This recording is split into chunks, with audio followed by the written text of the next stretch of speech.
오늘은 이 무토에 대해서 강의를 한번 하겠습니다. 토에 대한 중요성은 아무리 강조해도 부족하지 않죠. 우리 만물을 구성하고 있는 요소들 중에서 이 토라고 하는 게 없으면 사실 이루어질 수가 없죠. 아무리 음양이라고 하는 수화가 있고, 그리고 이제 목금이 있다고 하더라도 거기엔 반드시 토가 있어줘야 오행의 구성 요건이 만족이 되는 거예요. 먼저 우리가 거주하는 데는 그 환경이라고 하는 환경의 구성 요건이라는 것이 있죠.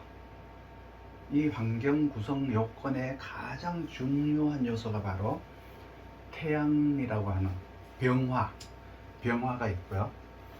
그리고 물이라고 하는 계수가 있고요. 그리고 우리가 지구라고 하죠.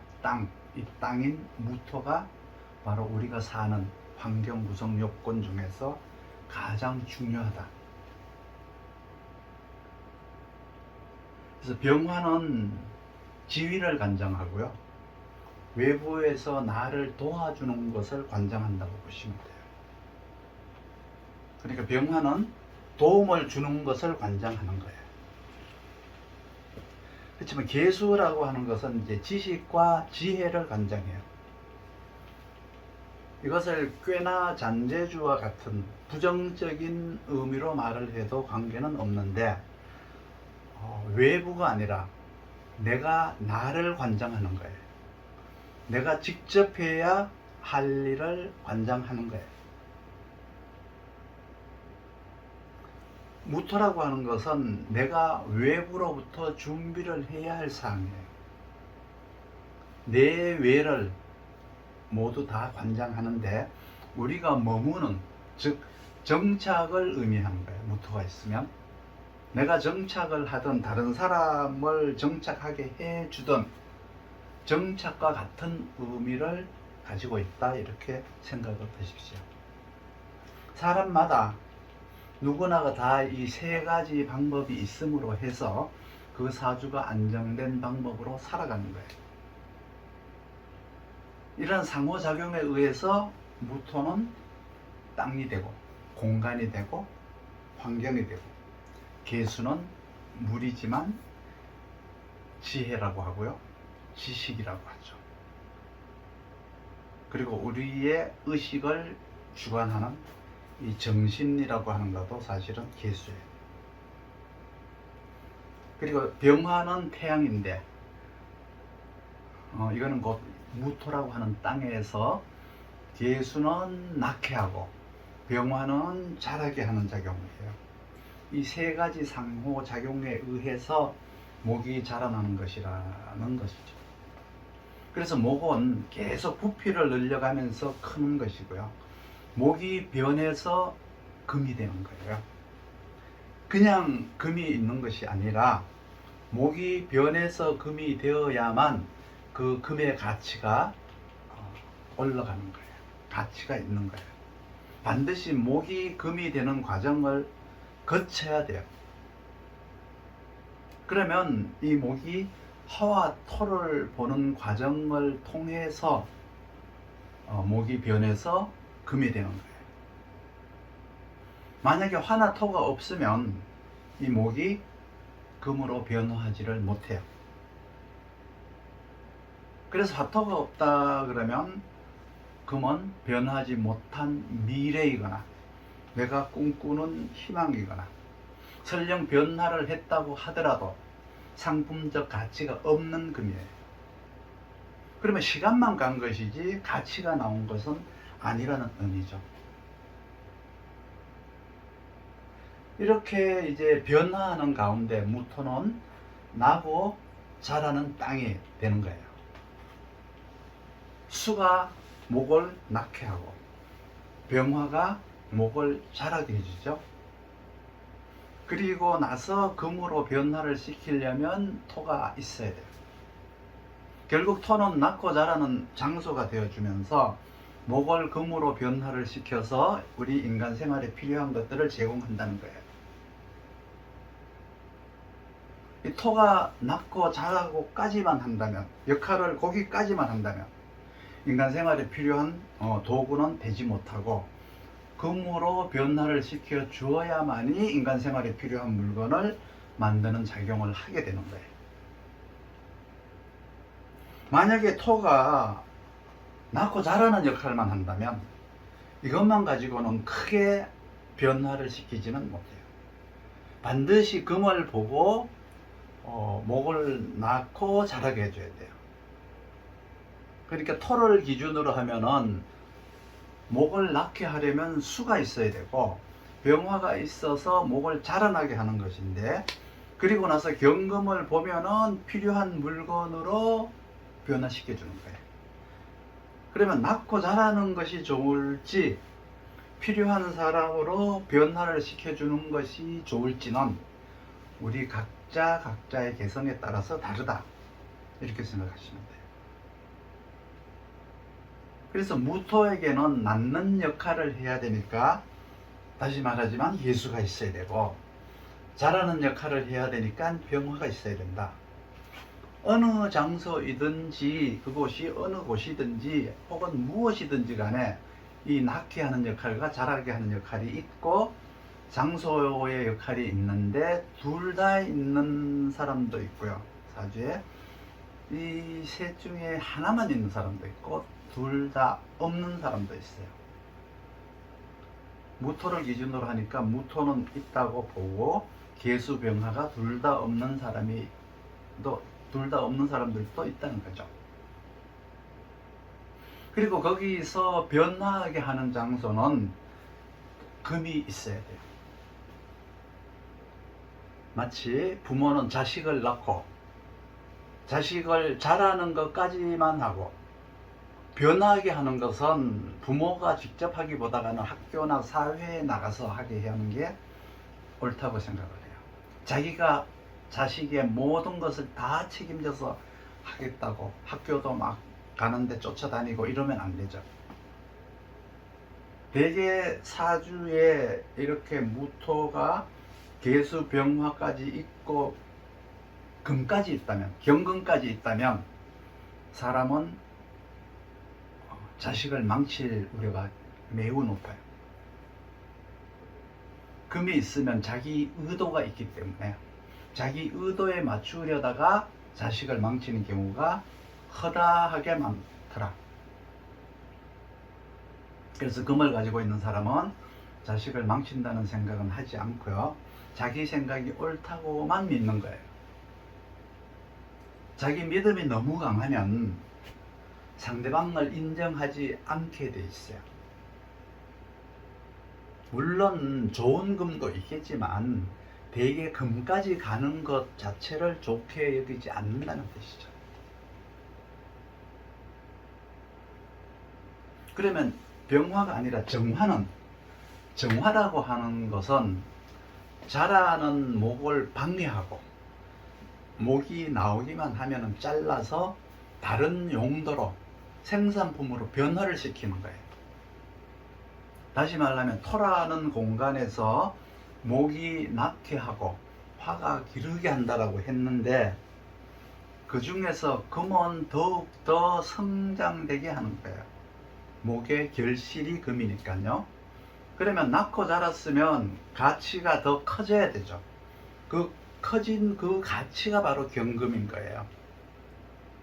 그런데 무토에서 계수는 낳게 했고 그래서 목이 나왔어요. 그러면 정화가 있으면 정화는 목을 자라게 하는 게 아니라 잘라서 쓰려고 해요. 상추는 자라기 전에 빨리 잘라서 먹어야죠. 그런 것처럼 빨리빨리 써야 할 물건이 되는 거예요, 이때는 목이.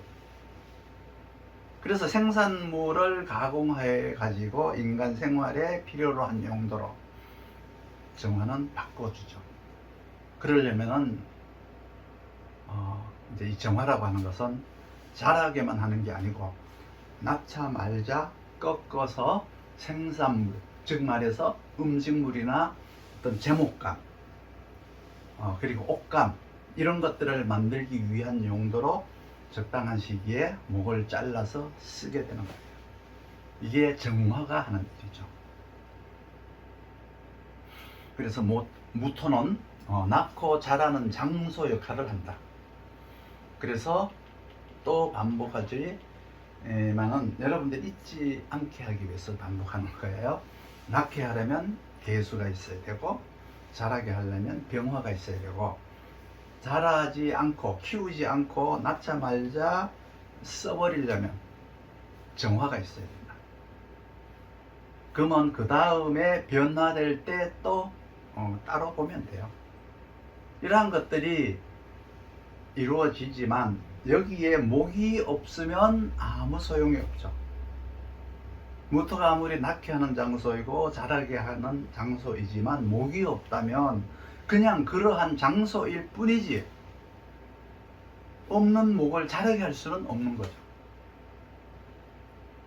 그러니까 무토가 있으면 반드시 사주에 목이 갖추어져 있는 사주로 태어나는 것이 좋겠죠. 목이 나고 자라는 장소가 무토이기 때문에 반드시 목이 있기를 바랍니다. 목이 없는 사주는 거의 없어요. 지장간에 있든 장간에 있든 어디에 있어도 있을 거예요.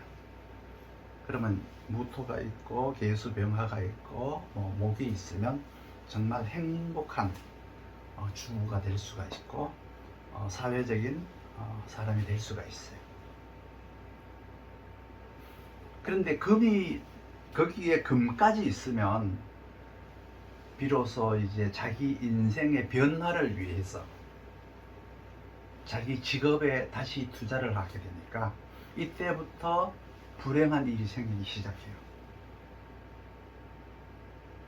그리고 이때 병화가 아니고 정화가 있으면 직업적 특기를 만들기 위해서 힘든 인생이 시작되는 거예요.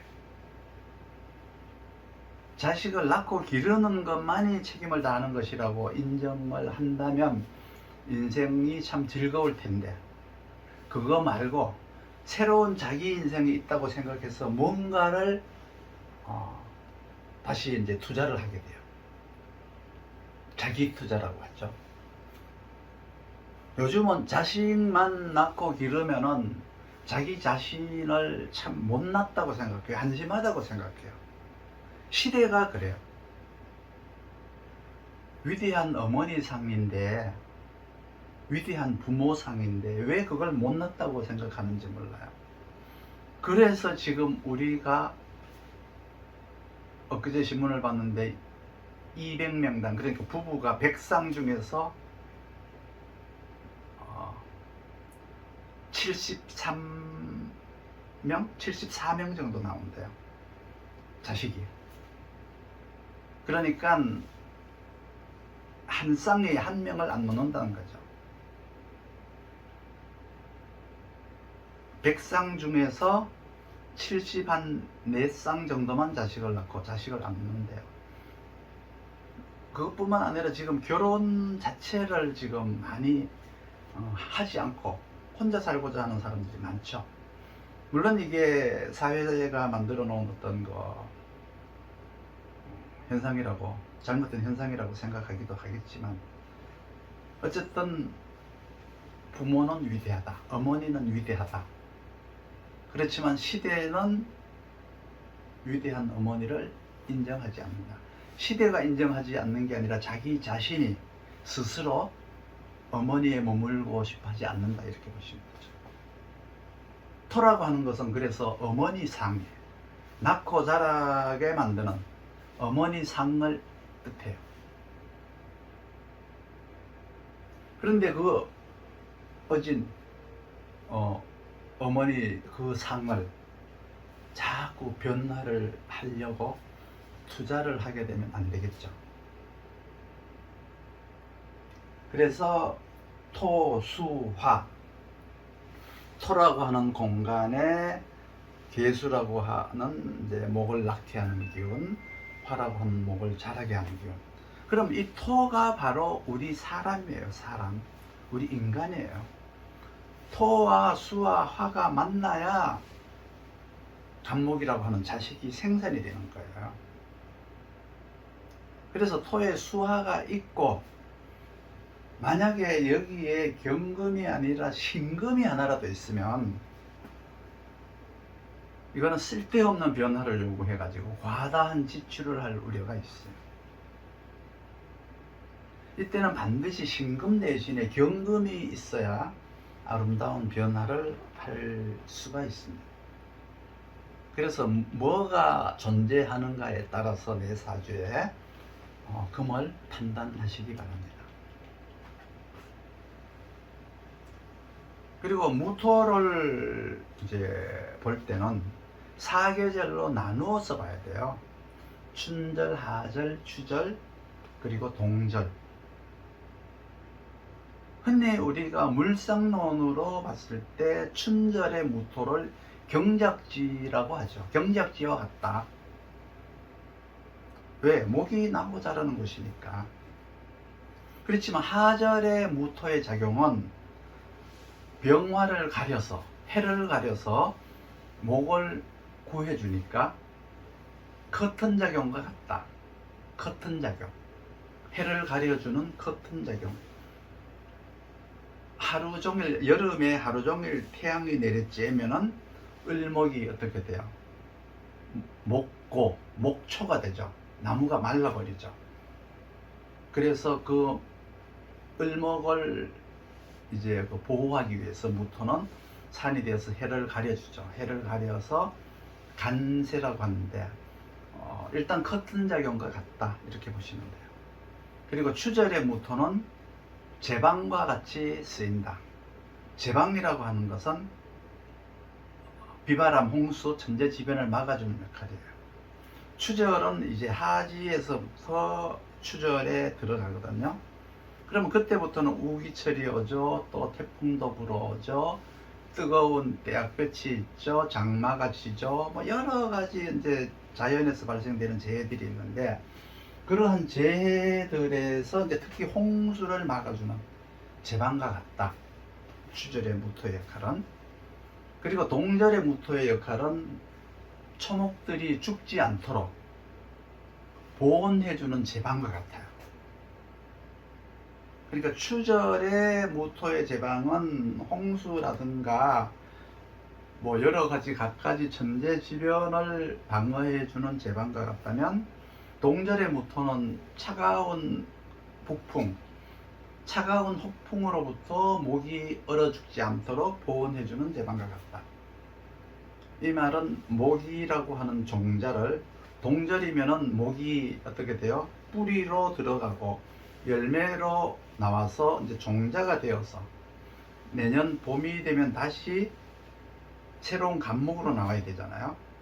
혹은 뭐 결실을 딴 것 중에 시장에다가 팔기도 해야 되겠고요. 양식도 해야 되겠고 내년 봄을 위해서 이제 종자로 묻어두기도 해야 되겠죠. 근데 그 종자로 묻어둔 것이 만약에 무토가 보호해주지 않으면 일찍 싹이 나버린다거나 아니면 꽁꽁 얼어서 쓰지 못하는 그런 이제 현상이 나타날 수가 있어요. 그것을 보호해주는 게 동절의 무토 역할이에요. 그러면 춘절의 무토라고 하는 것은 시간적으로는 이제 동지서부터요 춘분까지가 춘절이라고 해요. 이거는 음양을 기준으로 한, 즉 기운을 기준으로 한 춘절이에요. 오행적 무언가 모습이 나타나서 그 모습이 나타나는 그걸 기준하는 게 아니라 기운을 기준으로 동지서부터 춘분까지가 기준이다. 물론 용신론적으로 볼 때는 이때는 무토가 아니고 기토를 중심으로 보는 것이 타당하지만 오늘 강의 제목이 무토다가 보니까 일단 무토를 기준으로 말씀드리겠습니다. 기토라고 하는 것은 역시 경작지와 같죠. 무토처럼. 그래서 개수를 만나서 이제 옥토를 만들어야 돼요. 그러니까 첫 번째 조건이 토가 옥토가 되려면 일단 개수가 배합이 돼야죠. 그렇게 되었을 때 연구소라든가 학교와 같은 역할을 해요. 토가 이제 기토와 개수가 만나면 이것을 옥토라고 하죠. 옥토. 옥토. 이것이 학교라든가 어떤 배움의 장소예요. 배움의 장소. 뭐 연구소. 뭐 이런 식으로 이제 보시면 되는 거예요. 그리고 이 옥토에서 뭐가 있어야죠? 병화가 있어야. 병화가 있어야 목이 잘 자라나요. 잘 자라난다는 의미는 목이 그냥 무성하게 자라기만 하는 게 아니고, 이걸 다시 이제 사람한테 적용을 시키게 되면 사회에 나가서 사회에 진출해서 활용한다는 거예요. 활용할 기회를 준다는 거예요.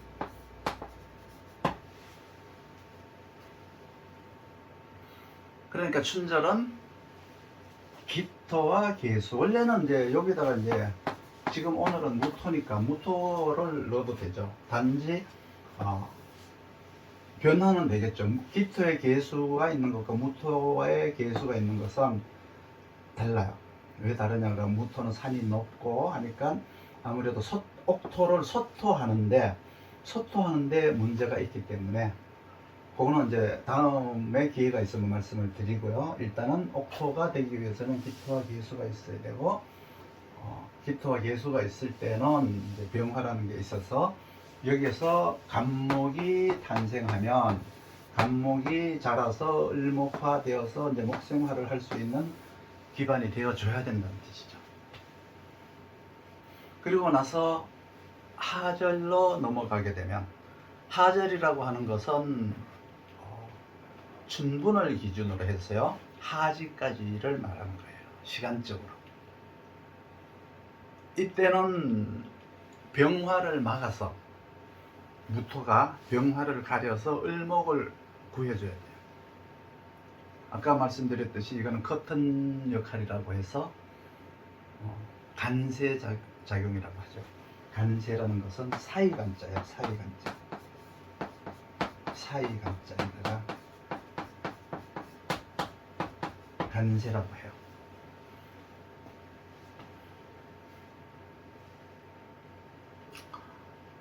그리고 이제 이 두 번째는 임수를 막아서 홍수나 각종 천재지변을 막는 방파제 역할을 하기도 하죠. 이때 이제 무토는 기토를 보호하는, 기토를 구해주는 보호자 역할을 해요. 그래서 기토의 보호자는 무토다, 이렇게 보시면 돼요. 그리고 추절의 무토는 제방과 같다라고 했죠. 그러니까 수를 막아서 목과 금을 구해줘야 된다. 여기에서 금이라고 하는 것은 신금을 말해요. 신금. 여기서 신금을 말하는데, 이거는 재산을 의미하는 거예요. 재산, 물질, 재산. 그동안에 내가 이루어 놓은 축적해 놓은 부. 목은 여기서 이제 사람이 되죠. 인명이 되는 거예요. 목은 인명, 금은 재산이에요. 이것을 이제 막아주는 역할. 홍수가 와서 기토를 휩쓸고 토를 휩쓸고 갔을 때, 추절은 기토를 쓰죠. 추절은 원래 추절의 배합이 이렇잖아요. 그렇죠? 추절은 이게 필요해요. 기토가 있으니까 이게 임수가 있죠. 금생수가 기토를 밀어버릴 때 무토가 있어서 기토의 보호자 역할을 하면서 목과 금을 지켜주는 역할을 하는 거예요. 그리고 동절의 무토라고 하는 것은 대개 추분에서부터 동지까지를 기준으로 하는데, 오행상 기운으로는 입동서부터 춘분까지를 동절로 보기도 해요. 오행이라는 것은 항상 그 물건을 기준으로, 눈에 보이는 현상을 기준으로, 음양을 기준으로, 기운을 기준으로 하는 것은 우리가 이렇게 사계절을 나누어 놨어요. 추분서부터, 그러니까 6월 달에 추분이 지나면 9월 23일서부터는 쭉 이제 우리는 동절로 보는 거예요. 기운상 동절. 그렇지만 오행상 동절은 입동서부터 해월서부터 본다. 그러면 동절에부터 여기서 제가 지금 말씀드린 건 기운을 기준으로 하기 때문에 추분에서부터 동지까지를 기준해서 말씀드리는 거예요. 동절의 무토라는 것은 초목이 얼어 죽지 않도록 목을 보호해주는 역할을 한다고 했죠. 그래서 이 보호를 해준다는 것은 바로 정신적 의지를 북돋아주는 것과 같은 거예요. 토와는 떨어질래야 떨어질 수 없는 관계가 바로 수죠. 수. 동절은 이 수로부터, 그러니까 한기로부터, 수라고 하면 안 돼요. 사실은 한기로부터, 차가운 기운으로부터 목을 보호하는 거예요. 춘절은 수로부터, 수라고 하면 안 돼요. 춘절은 습기로 하여금 목을 키우도록 하는 거예요. 하절은 화라고 하는 뜨거운 빛으로부터 목을 보호하는 역할을 하죠. 커튼 작용을 한다고 했죠. 추절은 늦여름부터 깊은 가을까지, 이때는 수예요. 수의 위협으로부터 목과 금을 보호하는 거예요. 토가 동절에서 춘절로 넘어갈 때 발생되는 일들을 잠시 이제 말씀을 드려보자면, 입동에서부터 입춘까지라고 합시다. 입춘까지. 이것을 이제 해월에서부터 쭉 넘어가서 인월까지. 그러면 어떻게 되냐 그러면 해, 자, 추, 인에서 요 자에서 동지가 시작이 되죠. 요 자에서 동지가 시작이 돼요. 그러니까 해자월은 동지 전이에요. 동지 전이고요. 자축월은 동지 후가 되는 거예요. 그러면 요 동지 전에서 동지 후로 넘어오는, 동지라고 하는 요 이제 동지점을 넘어오는 요때 이제 토가 있어야 돼요. 토가. 요때 바로 토가 있어야 되는데 뭐 무토가 있으면 좋죠. 요때를 이제 토와 수가 합의를 한다. 토수 합일이라고 하는 구역에 보시면 돼요. 그럼 목적은 이제 수생목을 하기 위함이에요. 수생목을 하기 위함인데, 하지 전에 하는 일은 금생수였어요. 금생수가 동지 전에는 금생수를 했었는데, 동지가 지나면서부터 이 금생수가 수생목으로 전환되는 거예요. 그러니까 여기에서 금생수의 모습은 신금과 임수로 금생수를 하는 거고요. 여기에서 수생목이라고 하는 것은 동지 전에는 임수가 간목을 수생목하지만 자축으로 넘어오게 되면은 계수가 간목을 수생목하게 되는 거예요. 여기서 이제 변화가 생기는 거죠. 임수가 계수화되는 거예요. 음량이 바뀌는 거예요. 그러니까 임수에서 계수로, 파는 것에서 만드는 것으로, 임수라고 하는 파는 성분에서 계수라고 하는 만드는 성분으로 이제 탈바꿈을 하는 거예요. 그래서 임수가 이제 간목을 생하는 시기는 금생수의 시기예요. 금생수의 시기. 그러면 금생수에서 이렇게 수생목으로 넘어온다는 것은 사회적 필요성에 의해서 하는 거예요.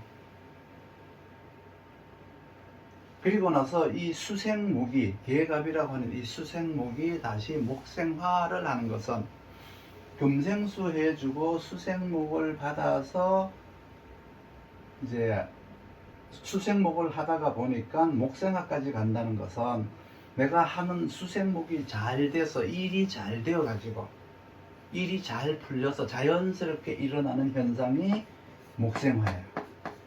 그게 목생화예요. 그래서 동절생이라는 것은 우리가 주분에서부터 동지까지를 동절생이라고 하거든요.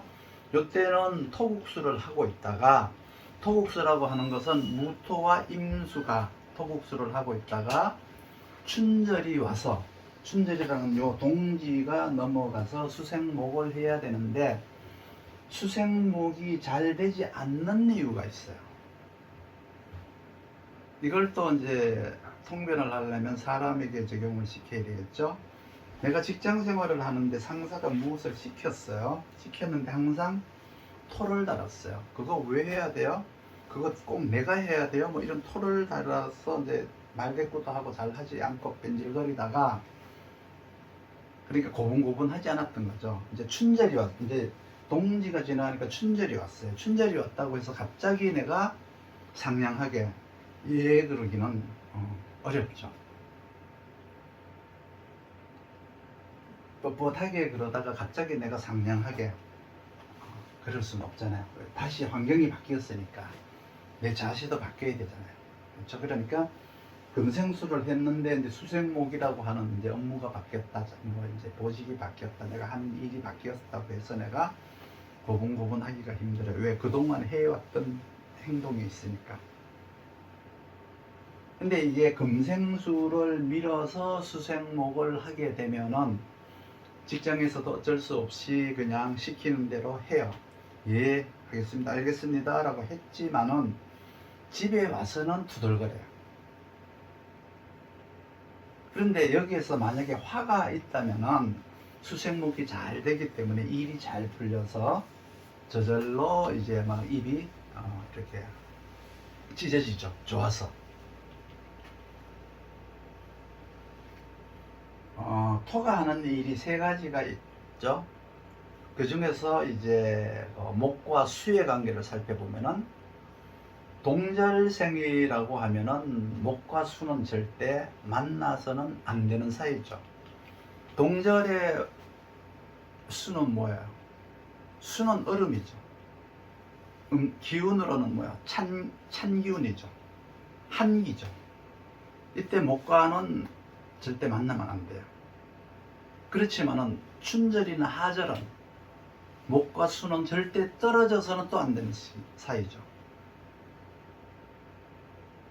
그러니까 동절에는 수와 목이 서로 만나면 안 되는 사이지만 춘하절은 목과 수가 또 떨어져서는 안 되는 사이다. 추동절이라고 하면은 수가 적당히 들어와 줘야 돼요. 추절은 너무 좋아하기 때문에 수가 어느 정도 와서 윤활유 역할을 좀 해줘야 돼요. 근데 적당히 해요. 많이 들어오면 안 되고요. 그리고 추절의 가을이 어디까지죠? 하절서부터 추분까지. 이때 일어나는 토국수는 기토와 임수예요. 토국수가. 그러니까 무토하지만은 이제 기토도 이제 계절에 따라서 다르니까. 물론 추절에 무토임수 할 수도 있죠. 할 수도 있지만 용신론적 의미에서 토를 본다 그러면 기토와 임수가 토국수 하는 거고요. 오늘 그냥 주제가 무토니까 무토와 임수가 또 토국수를 하게 된다고 봤을 때 부부지간에는 떨어져서 살고, 주말 부부를 한다거나 부모지간에 떨어져서 살고, 일찌감치 객지로 나가거나 부부가 각방을 쓰는 거예요.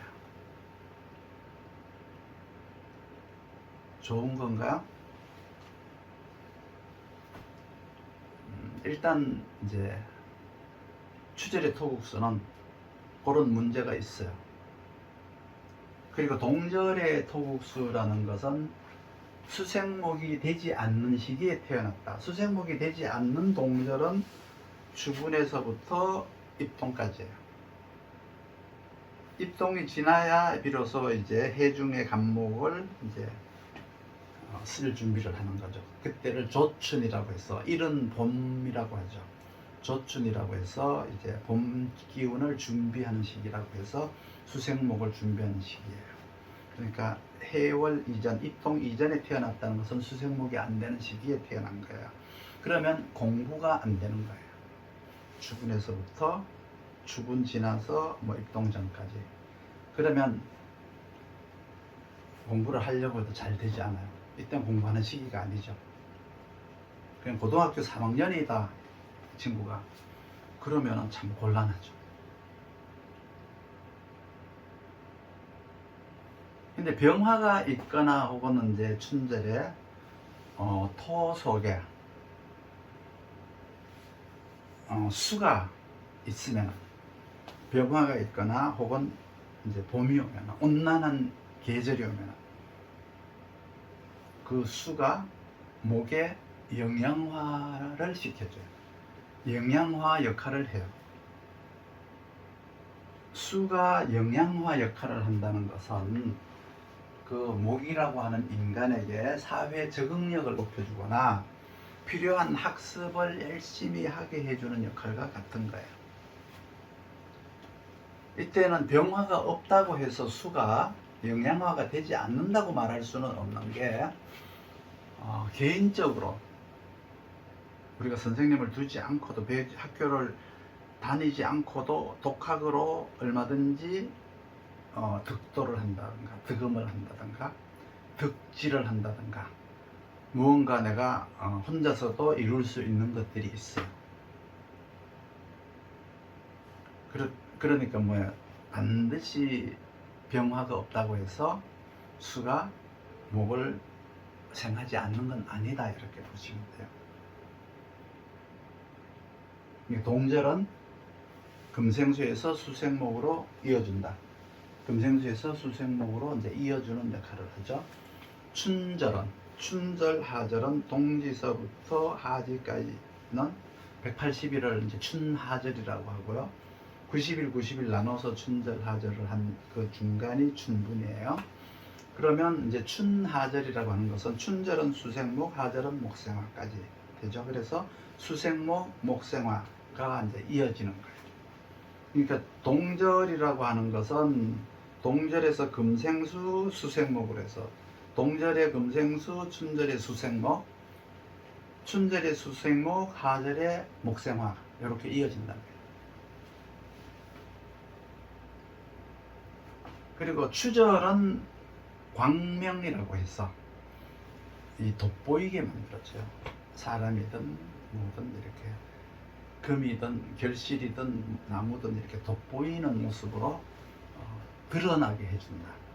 다른 사람이 나를 볼 때 크게 보이도록, 아주 돋보이도록 해줘요. 그래서 추절에 태어난 사람들이 미남들이 많이 나오는 이유가 여기에 있어요.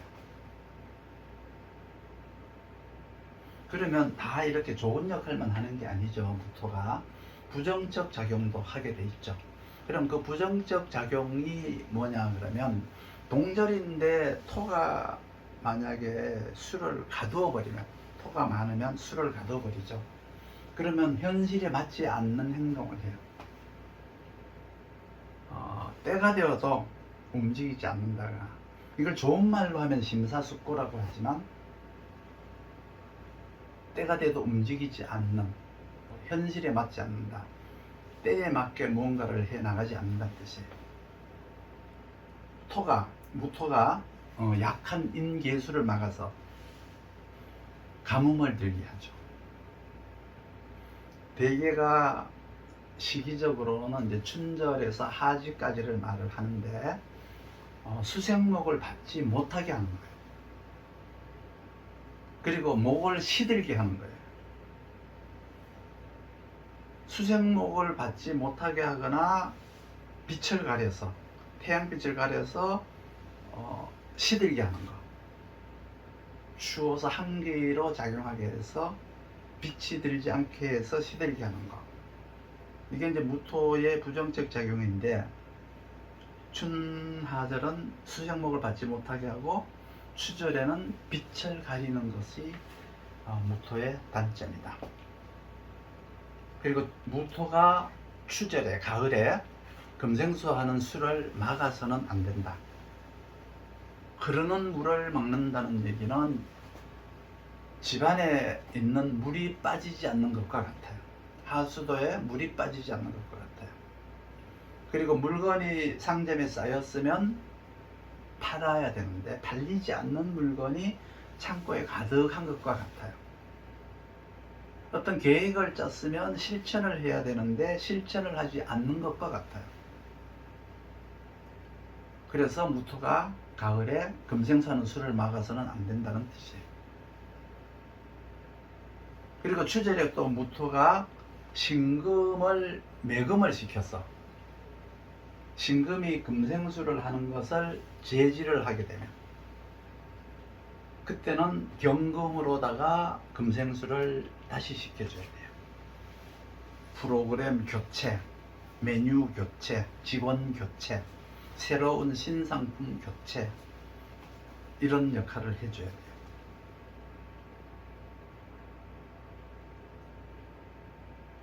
목으로다가 이제 서토를 하면, 추절인데 목으로다가 목국토를 하게 되면은 용도 변경을 한다는 뜻이에요. 이때는 서토가 춘절처럼 자질 개발이 아니라 이때는 가을이기 때문에 환경을 개발하는 거예요. 그러니까 주변 땅을 개발한다든가 실제로 이제 무슨 건설, 건축 뭐 이런 쪽 분야에 필요한 그런 토지라든지 이런 것들에 대한 용도 변경을 한다는 뜻이죠. 그래서 무토로다가 흐르는 이제 물을 막고 경금으로다가 다시 금생수가 이루어진다면 최고가 되는 거예요. 이걸 견제라고 해요. 이때는 무토가 수를 막고 경금으로 금생수를 하면 최고가 된다. 제일 좋다 이 뜻이에요. 그리고 동절의 무토가 병화를 가렸다. 그러면 이 천지를 한랭하게 하는 거예요. 추운데 해가 따뜻하게 비쳐야 되는데 큰 산이 막아서서 땅을 이렇게 한랭하게 한다. 이것은 뭐냐 그러면 이 내외적으로 혹은 이제 대외적으로 이렇게 자기가 해야 될 일이라는 게 있죠. 그리고 내가 지켜야 될 도리라든가 어떤 임무 등이 있는데 이거를 행하지 않고 자기 옹심에, 자기 고집에 빠지는, 자기 아집에 빠지는 거예요. 남의 말을 귀담아 듣지 않거나 병화를 가려서, 겨울에 병화를 가려서 남의 충언을 듣지 않는 이런 사람이 돼요. 그러면 동절에 무토와 병화를 다 가지고 있어서 이렇게 가렸다. 그러면 이 사람은 세상을 등진 사람과 같아요.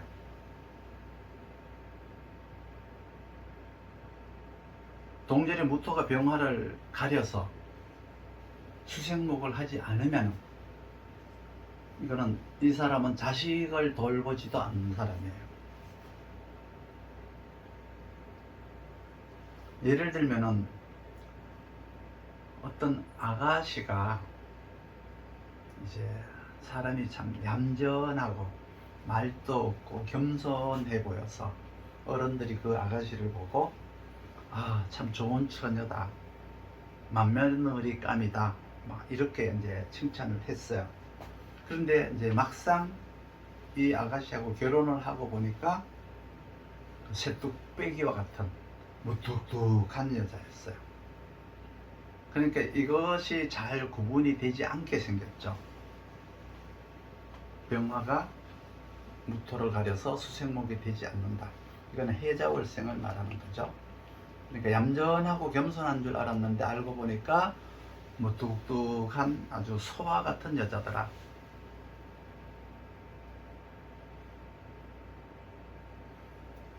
무토를 또 소토를 하는 데 있어서 무토가 소토한다는 것은 목국토를 얘기하죠. 그러면 간목이 소토한다.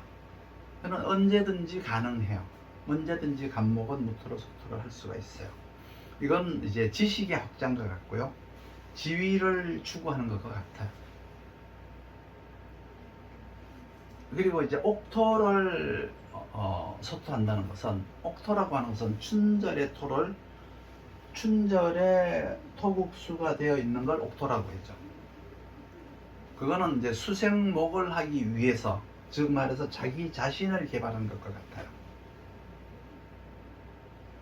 간목의 무토를 소토하는 것은 지식의 확장이나 어떤 지위를 추구하는 것과 같다면, 옥토를 이렇게 소토하는 것은 수생목을 하기 위한 자기 자질 개발과 같다. 그 지식을 습득하기 위한 자신의 개발과 자질 개발과 같다, 이렇게 보시면 돼요. 자기 실력을 개발하는 것과 같다. 그렇지만 맹지라는 게 있죠. 맹지, 길이 나지 않는, 쓰지 못하는 땅을 소토하는 것도 있죠. 그거는 외부 환경을 개발하는 것과 같아요. 이렇게 환경에 맞추어서 남들과 경쟁 속에서 외부를 개발하는 거예요. 그러니까 간목이 소토는 언제나 가능하지만, 간목의 소토는 지위와 지식의 확장과 같고, 옥토를 소토하는 것은 지식 습득을 위한 자기 자신을 개발하는 것과 같고요. 맹지를 소토하는 것은 외부 환경을 개발하는 것과 같다라고 구분하시면 되고요. 을목이 무토를 소토하는 것은 사업을 확장하는 것과 같아요. 그렇지만 지장간에 있는 묘중의 을목이 무토를 소토하는 것은 좀 힘겨워 보이죠. 이거는 우울증을 개발하는 것과 같아서 마음속의 억울함과 과거에 대한 어떤 징크스 등을 만들어내는 것과 같아요. 그래서 이걸 해결하려면은 운에서 천간에 갑을목이 투간이 되어야 돼요. 그런데 갑을목이 천간에서 투간이 되어서 소토를 하면서 잘 살고 있는데 어느 날 갑자기 묘가 들어오면 그때 우울증이 들어오는 것과 같아요. 그리고 인중의 간목, 지장간에 인중의 간목이 소토하는 것은 마치 인재를 찾아다니는 매니지먼터 혹은 헤드헌터, 뭔가 이렇게 분주다사하게 움직여서 능력 있는 사람들을 개발하는 것, 찾는 것과 같은 거예요. 인중의 간목이 소토한다는 것은. 그리고 또 이 토가 척박하다라는 게 있어요. 척박하다. 이거는 금이 많으면, 금에 의해서 토가 척박해지는 거예요. 근데 무토가 금에 의해서 척박해지는 경우는 거의 없어요. 그렇지만 드러나 보이지는 않지만 금이 많으면은 척박한 것은 사실이에요. 겉으로 보면 멀쩡해 보여도 들여다보니까 부실기업과 같고요. 부부가 겉으로는 매우 다정해 보이는데 내용을 보면은 각방을 쓰는 사람들이에요. 즉 빛 좋은 개살구다.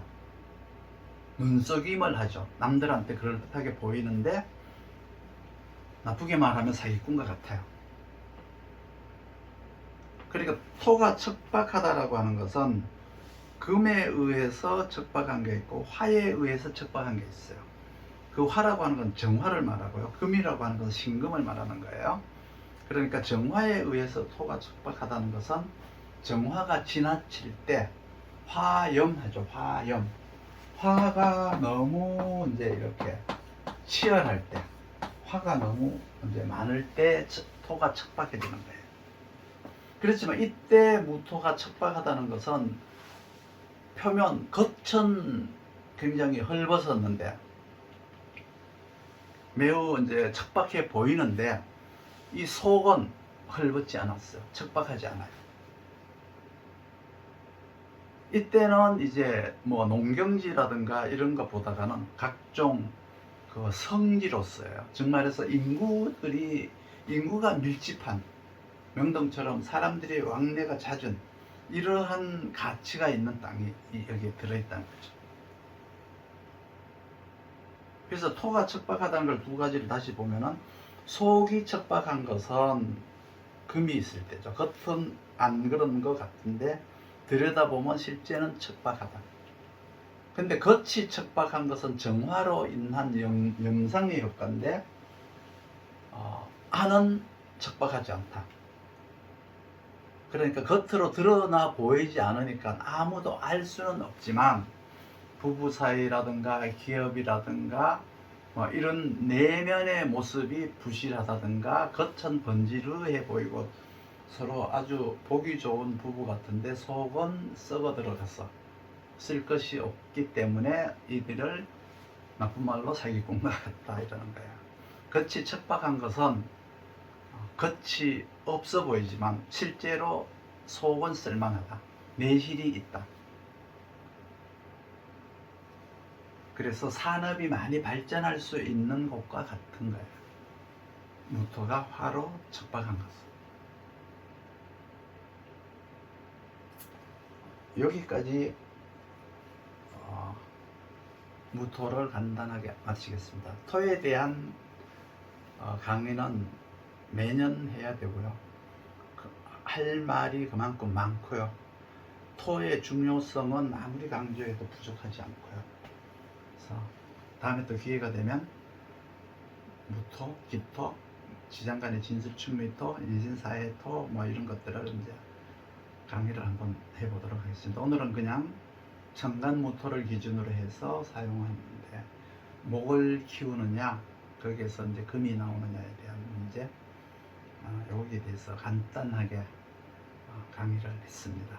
또 나중에 뵙도록 하겠습니다.